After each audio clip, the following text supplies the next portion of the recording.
Assalamualaikum warahmatullahi wabarakatuh. Halo, perkenalkan nama saya Rati Mesdasari dengan NIM 230413706161. Saya dari kelas Eksya 4, Program Studi Ekonomi Syariah, Fakultas Ekonomi dan Bisnis Islam UIN Raden Fatah Palembang. Di sini saya akan memaparkan materi tentang peran zakat dan wakaf dalam mengurangi ketimpangan ekonomi untuk memenuhi tugas ujian akhir semester mata kuliah makroekonomi Islam. Sebelum ke penjelasan utama, di sini saya akan menjelaskan terlebih dahulu apa itu zakat dan apa itu wakaf.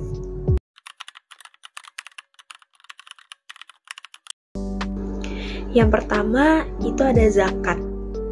Zakat salah satu rukun Islam yang memiliki peran penting dalam kehidupan umat Islam, dan juga zakat adalah kewajiban memberikan sebagian harta kita kepada yang berhak menerimanya. Adapun jenis zakat, yang pertama itu zakat fitrah yang dikeluarkan pada saat menjelang Idul Fitri.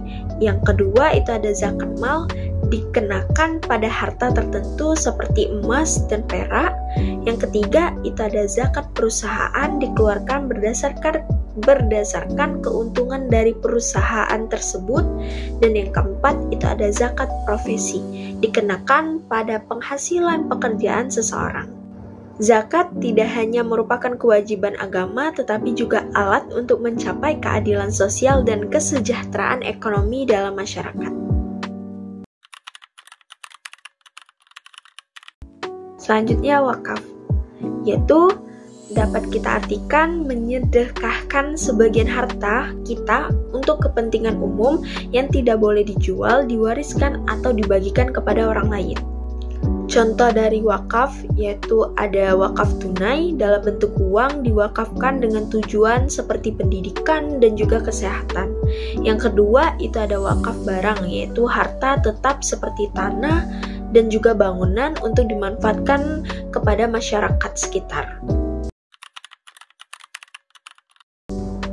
Zakat dan wakaf berperan penting dalam mengurangi ketimpangan ekonomi melalui redistribusi kekayaan.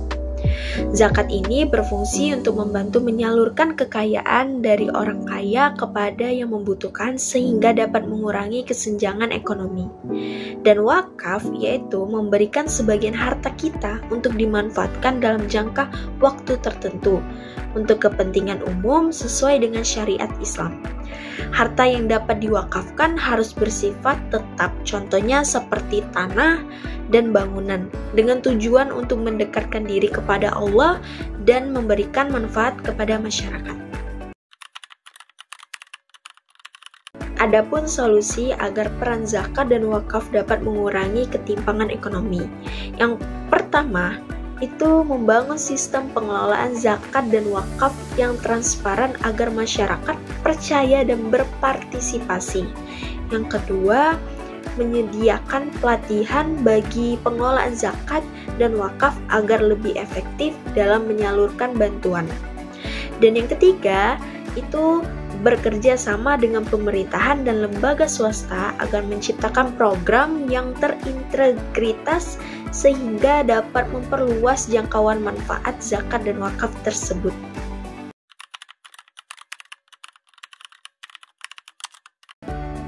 Serta ada pun contoh nyata dan simulasi penerapan solusi dari peran zakat dan wakaf dalam mengurangi ketimpangan ekonomi. Yang pertama itu zakat produktif di Indonesia. Program Basnas, Badan Amil Zakat Nasional, mengembangkan program zakat produktif yang memberikan modal usaha kepada UMKM miskin, UMKM yang membutuhkan.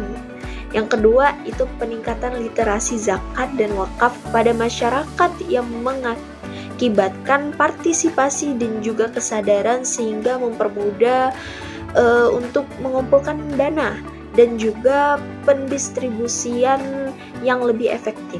Dan yang ketiga yaitu berkolaborasi dengan pemerintahan, yaitu sinergi zakat dan pajak.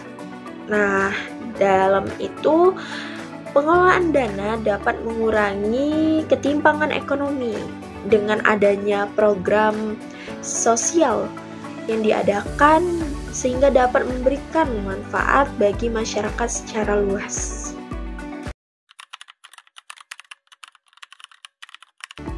Ada beberapa alasan mengapa nilai-nilai Islam memberikan solusi berkelanjutan, karena alasan yang pertama itu berorientasi pada keadilan dan pemerataan.